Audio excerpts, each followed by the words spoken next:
로마서 저희들 계속 지금 살펴보고 있습니다. 우리 지난주에는 유앙겔리온, 우리 복음에 대해서 예수님이 우리를 위해서 친히 죽으시고 다시 살아나심으로 우리를 구원하셨다는 사실, 그것을 믿는 믿음으로 우리가 구원을 받는다.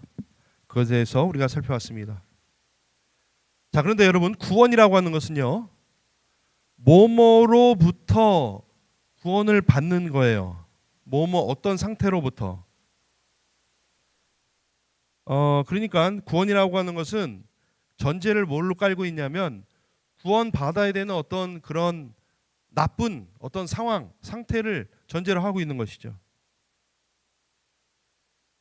다시 한번 말씀드리면 생명을 살려주었다. 구원이라고 하는 것은 그 이전 상태가 죽음이었다는 사실을 전제로 하고 있는 거예요. 누가 여러분 길을 가다가 돌뿌리에 걸려서 넘어진 뻔한 거를 착 잡아줬어요. 그것을 구원이라고 말하지 않습니다. 그렇죠? 왜냐하면 그 정도 큰 위기가 아니기 때문에 그래요. 누가 내가 넘어질 뻔한 거를 잡아주었다고 당신은 나의 구원자이십니다, 이렇게 이야기를 하지는 않아요. 구원이라고 하는 것은 이미 극한 생명의 어떤 위험이나 죽음과 같은 한계 상황, 그리고 내가 스스로 그것을 어찌할 수 없는 그런 상황을 전제로 하고 있는 거예요.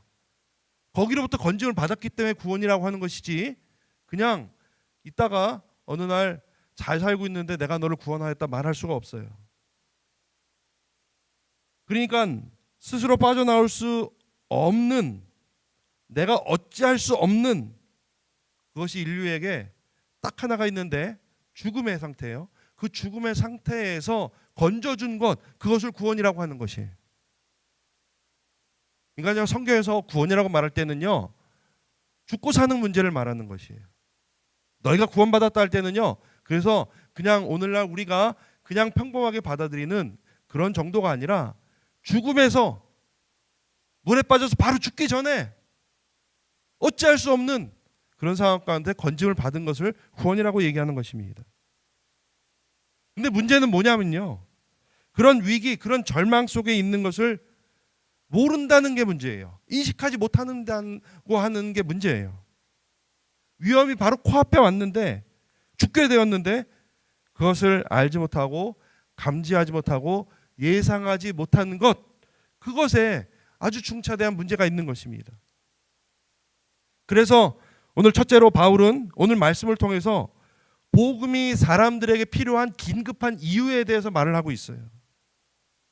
바울은 인간 상태가 어떤 것인지 우리들이 인식하지 못하지만 그것이 얼마나 위험하고 얼마나 끔찍한 상황인지를 바울은 먼저 이야기를 하고 있습니다. 29절에서 32절까지 그 죄의 인벤토리가 있어요. 모든 불의, 추악, 탐욕, 악의가 가득한 자요, 시기, 살인, 분쟁, 사기, 악독이 가득한 자요, 수근수근하는 자요, 비방하는 자요, 하나님께서 미워하는 자요, 능욕하는 자요, 교만한 자요, 자랑하는 자요, 악을 도모하는 자요, 부모를 거역하는 자요, 우매한 자요, 배역하는 자요, 무정한 자요, 무자비한 자라.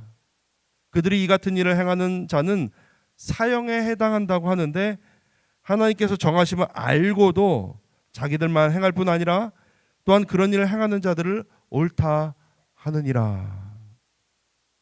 제가 로마서 이 말씀을 처음 접했을 때가 중학교 때였습니다. 중2로 기억하는데, 그 말씀을 읽으면서 이 죄의 종류들을 쭉 나열하는 걸 보면서 두 가지를 생각했어요. 하나는 정말 이런 죄들이 만연한 세상이다 라는 생각을 한편 했고요.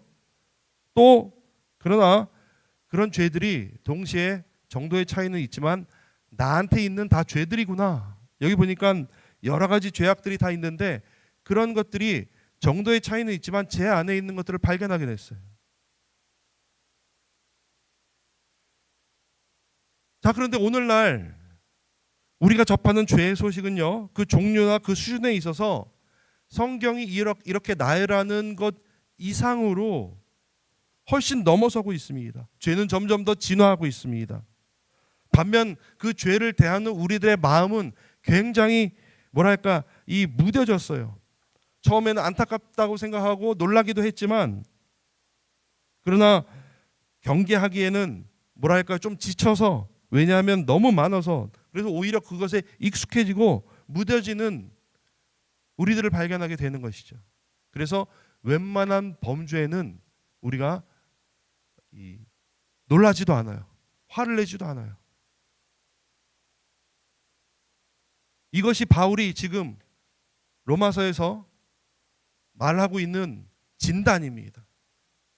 그런 사람들인데에도 불구하고, 그런 상태임에도 불구하고 그것을 인식하지 못하고, 그것을 위험이라고 생각하지 못하고, 그것을 나쁜 것이라고 생각하지 못하고, 오히려 그것을 옳다 여기는 것이 바로 인류의 상태라고 하는 것이죠.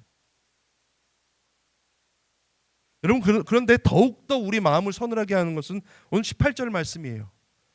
18절 말씀 보니까 또한 그들이 마음에 하나님 두기를 싫어하며 하나님께서 그들을 그 상실한 마음대로 내버려 두사. 여러분, 내버려 두사. 이거는 가장 끔찍한 얘기입니다. 가장 비극적인 얘기예요. 매를 때리고 잔소리를 하는 거는 그래도 관심이 있는 거예요. 뭔가 소망이 있는 거예요. 때려서라도 사람을 좀 고쳐야 되겠다. 잔소리를 하면 좀 들을까. 그래서 회초리를 들기도 하고 잔소리를 하는 것입니다. 희망이 있으니까, 그래도 애착이 있으니까. 그러나 내버려 두는 것은 정말 무서운 것입니다. 방치와 무관심은, 하나님의 방치와 무관심은 인류 최악의 형벌입니다. 어떻게 되든 상관 안 한다고 하는 것은 정말 무서운 겁니다. 바울은 인류의 상태가 그랬다는 거예요. 그리고 우리도 그랬다는 것이죠. 스스로 자정할 수도 없고 자구할 수도 없고, 마치 그래서 브레이크가 고장난 자동차처럼 점점 더 속도를 내면서 이 지옥으로 가고 있는 그 고속도로를 달려가고 있는 자동차와 같았다. 아마 이대로 간다면 지옥에 가기도 전에 과속으로 죽을 것이다. 그래서 바울은 지금 긴급 동의를 하고 있는 거예요. 바울은 애끓는 심정으로 이대로는 안 된다. 이대로 가다간 다 죽는다. 우리에게는 구원이 필요하다. 온 인류에게는 구원이 필요하다. 이렇게 지금 말을 하고 있는 것입니다. 그러나 바울은요, 이것을 감정적으로 말하지는 않습니다. 오히려 침착하게 왜 이렇게까지 되었는가를 설명하고 있습니다. 이것이 중요해요. 왜 이렇게까지 되었는가? 그래서 둘째로 바울은 그 근본 원인을 다음과 같이 진단하고 있습니다. 오늘은 이렇게 뒤로 거꾸로 올라갑니다. 18절부터 23절 말씀입니다. 우리 18절부터 23절 말씀 같이 한번 천천히 한번 읽어볼까요? 같이 읽겠습니다. 한번 펴시고요. 읽겠습니다. 하나님의 진노가 불의로 진리를 막는 사람들의 모든 경건하지 않음과 불의에 대하여 하늘로부터 나타나나니 이는 하나님을 알만한 것이 그들 속에 보임이라. 하나님께서 이를 그들에게 보이셨느니라. 창세로부터 그에 보이지 아니하는 것들 곧 그의 영원하신 능력과 신성이 그가 만드신 만물에 분명히 보여 알려졌나니 그러므로 그들이 핑계하지 못할지니라. 하나님을 알되 하나님을 영화롭게 하지 아니하며 감사하지도 아니하고 오히려 그 생각이 허망하여지며 미련한 마음이 어두워졌나니 스스로 지혜 있다 하나 어리석게 되어 썩어지지 아니하는 하나님의 영광을 썩어질 사람과 새와 짐승과 기어다니는 동물 모양의 우상으로 바꾸었느니라. 여기서 바울이 왜 인류가 아까와 같은 쭉 그 나열한 그런 죄들을 짓게 되었느냐에 대해서 그 원인에 대해서 지금 밝히고 있는데, 그 원인은, 죄의 근원은, 죄의 오리진은 이것입니다. 하나님을 인정하지 않은 것, 그리고 하나님을 올바로 예배하지 않은 것, 거기에서 모든 죄가 비롯됐다고 지금 얘기하고 있는 것입니다. 그들이 하나님의 하나님 되심을 알고 있음에도 불구하고 그것을 인정하지 않고 하나님을 예배하지 않는 것, 거기서 모든 죄가 비롯되었다. 지금 바울은 이렇게 얘기를 하고 있는 것입니다. 이것이 모든 죄의 근원입니다. 하나님을 인정하지 않고 하나님을 예배하지 않는 것이 시작점입니다. 여러분, 뭐든지 중요한 것은 원인을 찾아서 해결하는 게 중요하죠. 증상들에게만 정신이 팔려 있으면 원인을 찾지 못하면 사실은 치료가 불가능합니다. 제가 언제 제 경험을 말씀드렸습니다. 제가 사실 비염이 되게 심해요. 그 비염을 또 아들에게 물려줬어요. 아들은 배가 됐어요. 부흥했어요. 네. 근데 이 제가 너무 심했는데 그때 뭐 벌써 뭐 20 몇 년, 25년 전인데 그때는 뭐 별로 약이 없었어요. 그래가지고 막 너무 콧물이 흘러나 집사람이 심지어는 결혼 잘못했다고 생각할 정도였어요. 너무 그냥 줄줄 흐르고 계속 뭐 이 해서 뭐 잠자고 일어나면 막 젖어 있고 막 그러니까 저도 생각에 너무 아프고 너무 힘들어서 비염 때문에 결국 내가 죽겠다 그런 심지어 생각까지 너무 괴로워서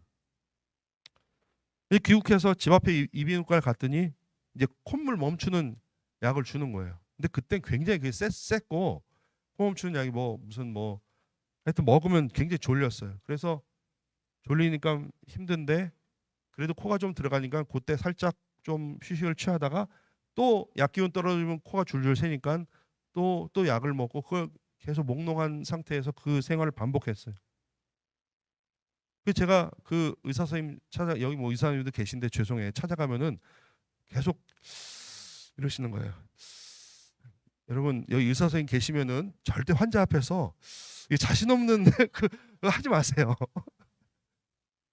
서너 번을 찾아갔는데 그러니까 3, 4주를 간 거죠. 일주일치를 져주는데 계속 흘러나오니까 계속 갸우뚱갸우뚱 하시는 거예요.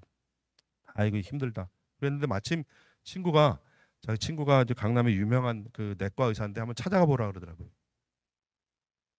그래서 친구 소개로 갔다니까 아주 자세히 엑스레이도 찍고 뭐 알러지 반응도 검사하고 뭐 옛날 일이에요. 아주 아마 거의 20년 전 일인데.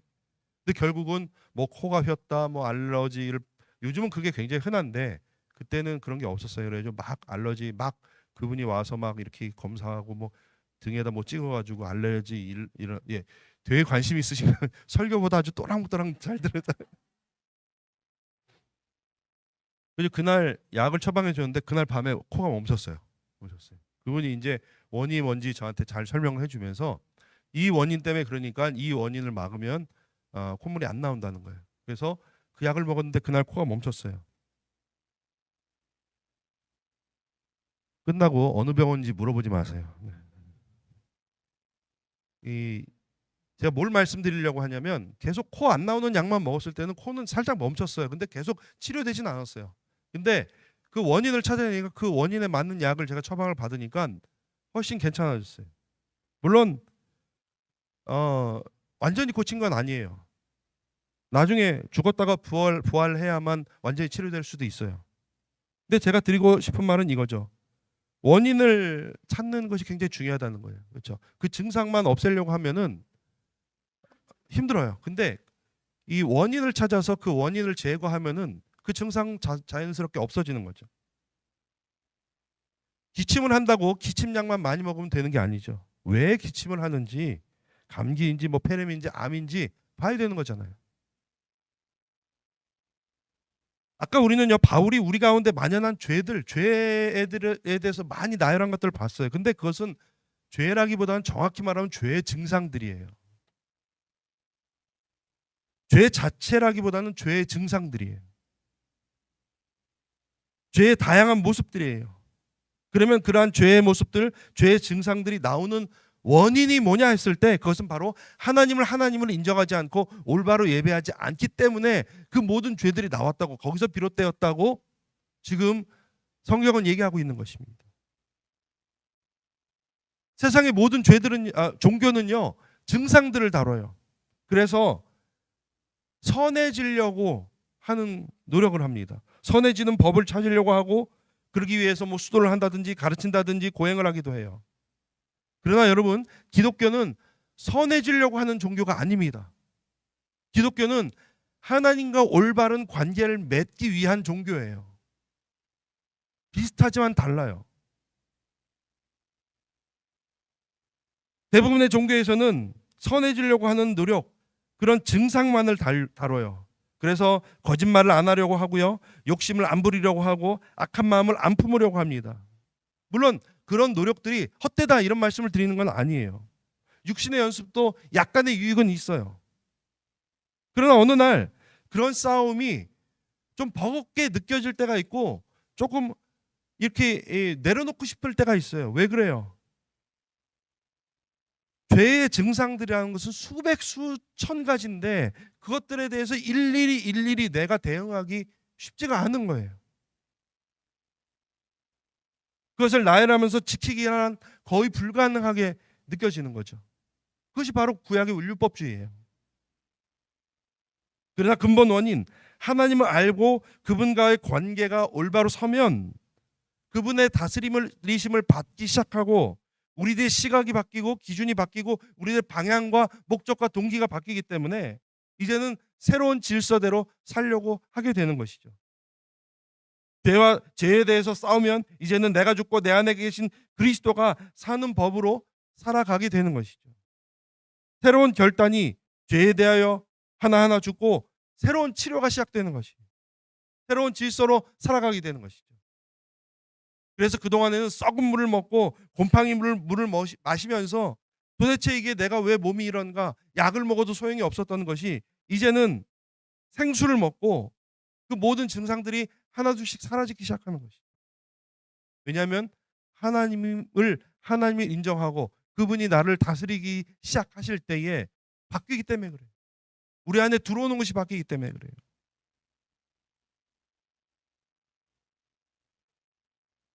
이것이 우리가 죄악과 싸워 이기는 유일한 길이에요.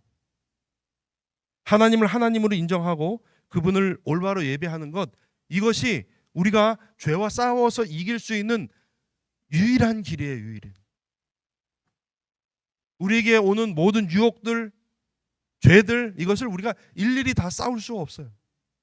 그러나 우리의 속사람이 변화되고 우리가 하나님을 바로 알게 되고 하나님을 올바로 예배하게 되면 그러한 것들 일일이 싸우지 않아도 하나둘씩 극복하고 치료되게 되는 것이죠. 저는 요즘 지난주에 말씀드린 마틴 루터의 말이 늘 요즘 마음에 내내 제 마음을 떠나지 않습니다. 마틴 루터가 십계명을 해설하면서 이렇게 얘기를 했어요. 우리가 다른 계명을 어기게 되는 것은 제1계명을 먼저 어겼기 때문이다. 우리가 다른 계명을 자꾸 어기는 이유는 1계명에서 우리가 해결을 못 보기 때문에 그래요. 첫 번째 계명, 나 이외에 다른 신이 없다. 하나님만 인정하고 하나님만 예배하는 그것에서 우리가 통과를 못한, 그 관문을 통과하지 못했기 때문에 다른 모든 계명들을 달고 사는 거예요. 우리가 모든 악이, 모든 죄가 거기서부터 시작되는 거예요. 우리가 하나님을 인정하지 않는데 거기서 죄가 나오고 죄의 증상들이 나오게 된 것입니다.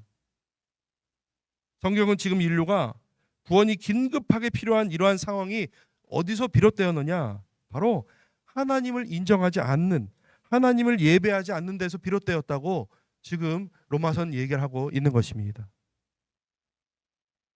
그러므로 인류가 사는 길은, 우리가 사는 길은 딱 하나예요. 하나님을 하나님의 자리에 올려드리는 것입니다. 그분을 인정하고 그분을 올바로 예배하는 것 뿐입니다. 그래서 복음이 필요한 것이고 그래서 예수님이 필요한 것입니다. 자, 그러면 마지막으로 우리 이 말씀을 개인적으로 한번 적용해 봅시다.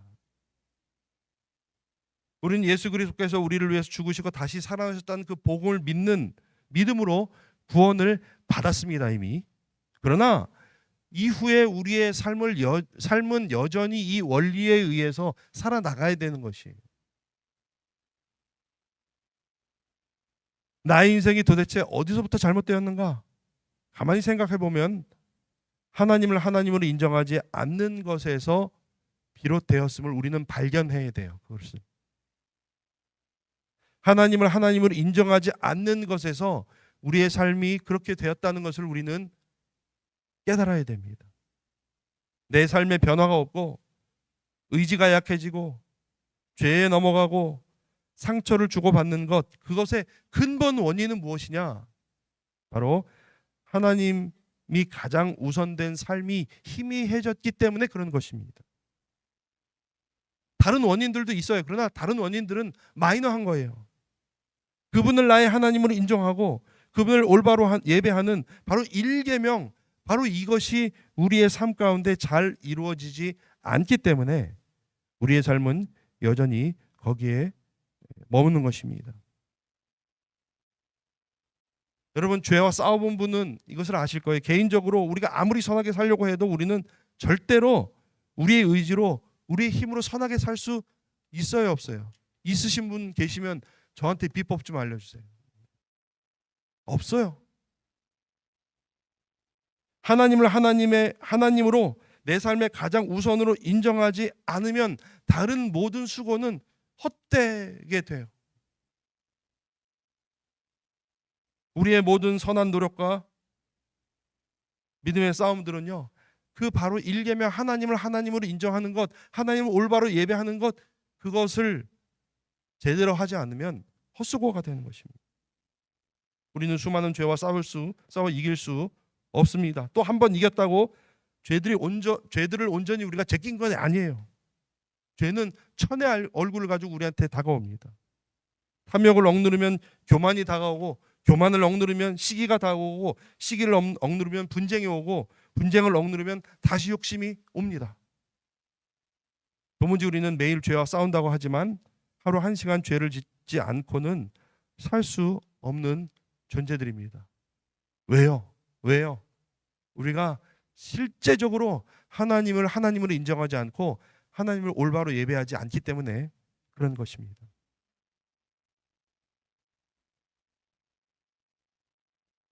전에 제 경험을 나눠드린 적이 있습니다. 제가 단 하루라도 죄를 안 지으려고 하루를 날 잡고 이 기도원에 올라가서 이 옛날에 그 워크맨이라고 있어요. 워크맨.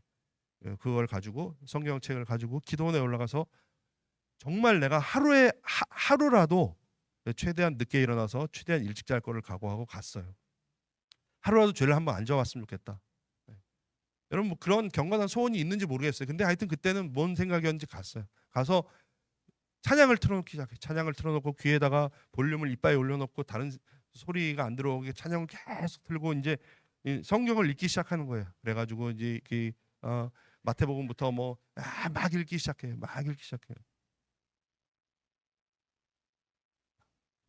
그렇게 어떻게 하루 죄 안 짓고 살았을 것 같아요? 어떠세요?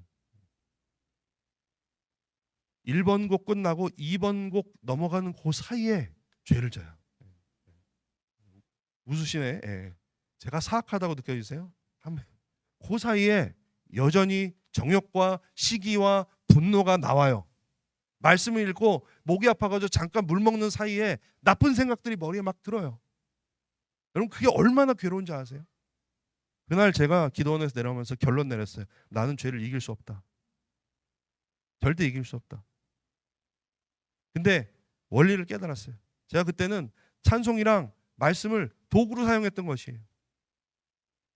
그러나 내 인생 가운데 진짜 하나님만이 제 1순위고 그분만이 나의 주님이시고 나의 하나님이시고 예배받기에 합당하신 분이라고 인정하게 됐을 때에는 그런 다른 모든 죄의 증상들이 하나둘씩 사라지는 거예요.